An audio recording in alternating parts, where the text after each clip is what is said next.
Bonjour. Eh bien, aujourd'hui, mes petits amis, je vais vous raconter l'histoire du chat et du perroquet.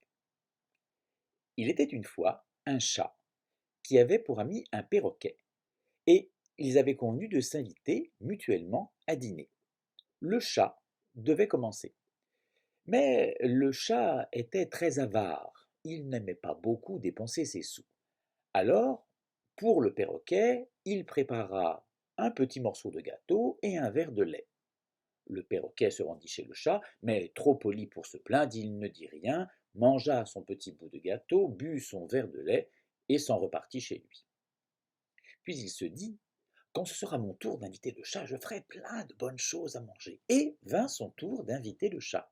Alors, il fit cuire 500 gâteaux, cueillit toute une corbeille de fruits, prépara plein de bouteilles de lait et attendit impatiemment son ami le chat. Le chat arriva chez le perroquet, regarda tout ce qui était sur la table, et slip, slop, gob, gobé, ni une ni deux, il avala les 500 gâteaux, suça tous les fruits, but tout le lait, et quand il eut terminé, il se planta devant le perroquet et lui dit: J'ai faim, il n'y a rien d'autre à manger? Non, vraiment, je suis désolé, euh, dit le perroquet, non, il me reste bien mon petit morceau de gâteau, que voilà, je le veux, tenez, le voici. Oh, il le mangea. Puis il se planta de nouveau devant le perroquet et lui dit: J'ai faim, il n'y a rien d'autre à manger? Cette fois-ci, le perroquet se mit en colère et lui dit: Chat, chat, vilain chat, non, vraiment, il n'y a plus rien à manger, à moins que tu ne me manges moi-même. Le chat plissa les yeux, se lécha les babines, et slip, slop, gob, gobé, dans son gosier, passa le perroquet. Oh, il était bien repu. La vieille dame qui leur avait servi à manger au chat et au perroquet se fâcha et lui dit: Chat, chat, vilain chat, tu as mangé ton ami le perroquet qui t'avait invité à dîner? Perroquet? Vraiment? Dit le chat. J'ai mangé 500 gâteaux, j'ai mangé mon ami le perroquet, je ne vois pas ce qui pourrait m'empêcher de te manger, toi, misérable bonne femme. Le chat plissa les yeux, se lécha les babines, et slip, slop, gob, gobé, dans son gosier passa la vieille dame. Le ventre du chat était bien plein. Et puis il décida d'aller se promener pour digérer. Dans la rue, il descendit les étages et là se mit à se promener, se dandinant de ci, de là avec son énorme ventre. Passa un vieux bonhomme avec son âne. Le chat était en travers et le vieux bonhomme lui dit gentiment: Chat, petit chat, mets-toi de côté, mon âne pourrait te marcher dessus et je pourrais te bousculer. Oh oh oh, un âne, vraiment, dit le chat. J'ai mangé 500 gâteaux, j'ai mangé mon ami le perroquet, j'ai mangé une vieille dame, je ne vois pas ce qui pourrait m'empêcher de manger un vieil homme et son âne. Et slip, slop, gob, gobé, dans son gosier passa le petit âne et passa aussi le vieux monsieur. Le ventre du chat était énorme. Et le chat se mit dans la rue où il prenait vraiment toute la place et continua de se dandiner de ci, de là, quand soudain passa le roi, qui venait de se marier avec sa jeune épouse, la reine. Derrière eux, 50 éléphants blancs, et derrière les 50 éléphants blancs, toute une armée de soldats rangés de par deux.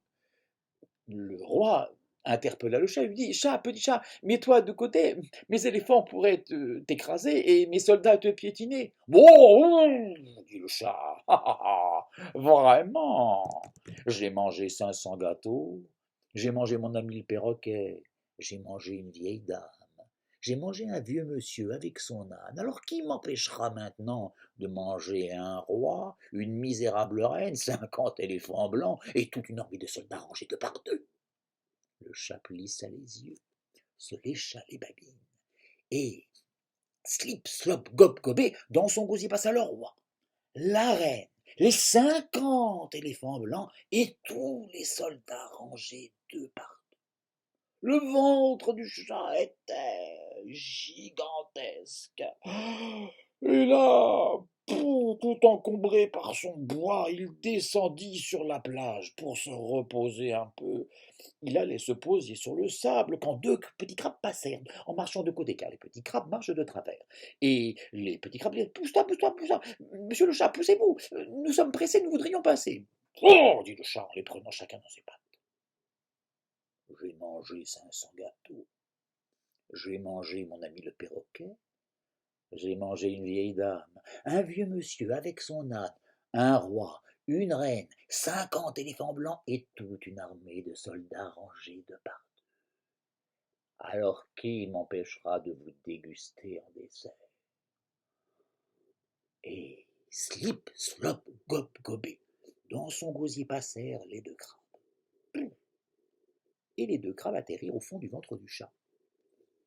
Quand ils arrivèrent, il faisait déjà bien noir. On y voyait goutte, on ne voyait pas bien clair. Et puis, au fur et à mesure, les yeux se sont faits à l'obscurité, et que découvrirent les crabes dans le ventre du chat? Dans un coin, perché sur une pile de gâteaux, tenant dans chaque patte un gâteau, se tenait le perroquet. Dans un autre coin, un vieux bonhomme tout recroquevillé contre son petit âne. Il y avait aussi la vieille dame qui était tassée dans un coin. Là encore, il y avait le roi tenant la reine dans ses bras qui s'était évanoui tellement elle avait eu peur. Et puis au milieu du ventre du chat, les 50 éléphants blancs qui se bousculaient comme ils pouvaient, et tous les soldats rangés malgré tout deux par deux, mais qui se marchaient sur les pieds. C'était un épouvantable capharnaüm. Les deux crabes se regardèrent et se dirent: Frère Tourteau, c'était le nom des deux crabes, mettons-nous à l'ouvrage.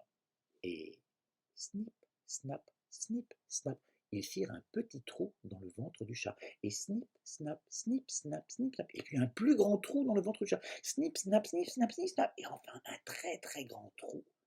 Et tandis que le chat dormait, purent ressortir ainsi les deux crabes, le roi qui tenait enfin sa reine par la main, tous les éléphants blancs, puis tous les soldats rangés de par deux, le vieux bonhomme avec son petit âne, la vieille dame, et enfin le perroquet, tenant dans ses pattes un gâteau, mais ces deux gâteaux-là, il les voulait.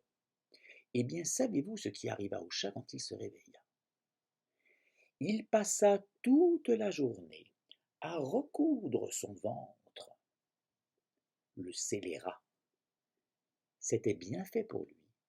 Ça lui apprendra à être aussi glouton. Voilà. C'était Le chat et le perroquet, une petite histoire que vous retrouvez dans Comment raconter des histoires à nos enfants, dans le petit volume de Miss Sarah Cohn Bryant. Voilà. Un grand bisou, et puis à bientôt.